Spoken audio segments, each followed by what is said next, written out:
So I feel like I got baited. Because he played... Okay, he played... Actually, Links played a variety of characters in Smash 4. He played Cloud, he played Link, he had a pretty big roster. But he played a lot of sorties, basically. Right. So, Young Link versus Lucina. 2 sorties. I feel like this is gonna be a game where there's gonna be a lot of like spacing around each other's aerials. Obviously, Young Link has his projectile game, so like Young Link does have a way of keeping pressure on Lucina from like a mid range or a long range. Right. But I think depending on how Lynx is gonna play with Young Link, it may be on Asta to find holes in like Link's defense and be able to catch him on. But right now, Lynx is just completely. He's applying a large amount of pressure to Asta, and Asta's having a very hard time catching that jump from the ledge with down air. Yeah, once he landed that first kind of projectile combo and got Asta off stage, he set up a huge series of projectile stage control. Backed up the percent. Yeah, that nair from Young Link back in action. The old melee combo is almost working at this point. Right now, it seems like Asta's trying to catch Lynx on some of his options, trying to catch him overcommitting to certain things, but he's not getting the correct spacing on, Nice on some of his moves. And Lynx is getting his punishments on him for it. Good roll into the up tilt back air. So, Lynx doesn't necessarily have to approach when he has his lead. He could just play a projectile game if he wishes. Right. Well, it doesn't seem like a super rock solid ledge trap though. I would like to see him be a little bit more aggressive when he gets asked off stage. Ooh, nice confirm. The down tilt into the forward air. Almost got the kill. Down tilt forward air at the ledge, I think possibly would have taken Asta stock, but maybe not. I don't think it has that much knockback. But either way, down air in these ledge situations is really doing a lot of work. Because Lynx at this point is recognizing that Asta likes to jump from ledge. So Lynx is just covering that option however he feels best. Right. Yeah, that definitely makes sense.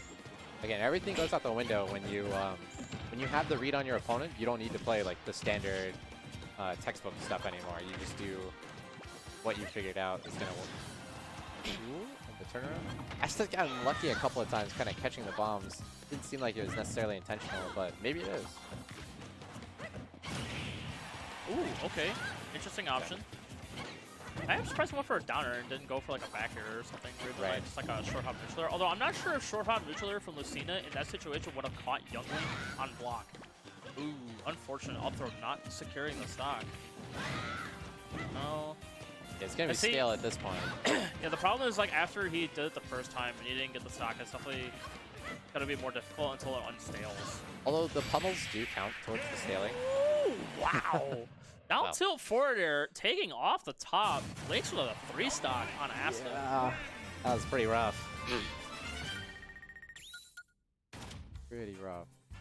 So what gameplay adjustments do you think Asta needs to make in order to be able to take on Lynx, or take on this Young Link that he's facing? Well, like you said, first of all, he's got to mix up his options on the ledge. He's definitely getting punished super hard once he's in disadvantage. But I think the main thing he should be looking for is like what his own habits are, and making sure to change that up so that Lynx is not getting the read on him quite so easily. But we didn't see a lot of Asta in that game. Right, and I think one of his big problems seemed like he was like misspacing a lot of his aerials, or like a lot of his options, or just expecting Lynx to do certain options, and then Lynx just playing it more patient, baiting those options out of Asta and then just punishing him for it. Like the couple times when I saw Lynx like high up in the air and possibly like Asta expecting like a fast fall of some sort, like fast fall into Asta, possibly like going to do an aerial, but you ending up like mistiming it and then getting punished for it. So going to the Pichu, really trying to avoid the projectiles a little bit better here. This could be I could see this change being because possibly Asta wants an easier time getting in, and Pichu being as small as he is just makes Pichu overall harder to hit. Right. I have to ask because I'm not 100% sure, but I think Pichu's quick attack actually has like invincibility. Like it doesn't have a hitbox, but it has more invincibility than Pikachu's. Or rather, it compared to Pikachu's, it has invincibility. Yeah, I think you're correct there. I've not seen anybody use it as like an approaching tool though. So. No, I mean I wouldn't expect people to use it as an approach tool, but like say Links decides to go for like more edge guards, like off the stage, not just for projectiles and such. Like quick attack is going to play like a big role in that, and it could also lead into more safer on-stage recoveries for Asta. Yeah, that definitely makes sense. He was, like we said, the biggest issue he was having was once he gets hit, he's not able to kind of escape disadvantage. And there it is. Just yeah, like Links tried to catch the up B, but was not successful with the up smash. Back here coming out from Asta. Asta does have it at the ledge. Oh, good grab. Did they get the Thunderdome? No, he actually doesn't opt for the Thunder. I guess he went for neutral to try to cover certain options, but that up smash coming out clean. Right. Yeah, up smash, really powerful KO too for Pichu, even though it's not quite as good as Pikachu. Still gets the job done here. Isn't it crazy that Pichu's up smash continues to remain as strong as it is all the way from melee? Isn't that crazy? Like, there's certain stuff where they kind of like let it be iconic. Like you don't think that it's crazy that Falcon's knee stayed strong.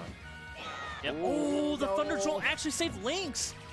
Oh, that's so unfortunate. But like, I understand why Asta would throw Thunder Jolts out at those moments because he's trying to keep Links from being able to like go off stage and like edge guard him. But just in that moment, it allowed Links to recover, which is just very unfortunate and not an intended use at all of what Asta was going for on Thunder Jolt. Surprised he didn't go for more after he got the up air. He kind of just landed and went to check Links landing. And he's paying for it now. Ooh, chase down. Cancel on the platform, but once it actually get him punched. Oh, the raw forward smash coming out from Links. Oh man, he does not seem phased by the character change. Links still keeping it together. I mean, this isn't the dirty 3-stock that we saw from game 1, but the thing is, both players have made good adaptations to both like Links in terms of the character switch and Asta in terms of just like the overall type of game that Links has been going for since the first game.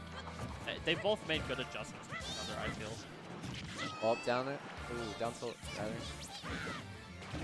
Oh, looking for stuff. Oh, back air. Not going to secure it. He doesn't have a bomb, though.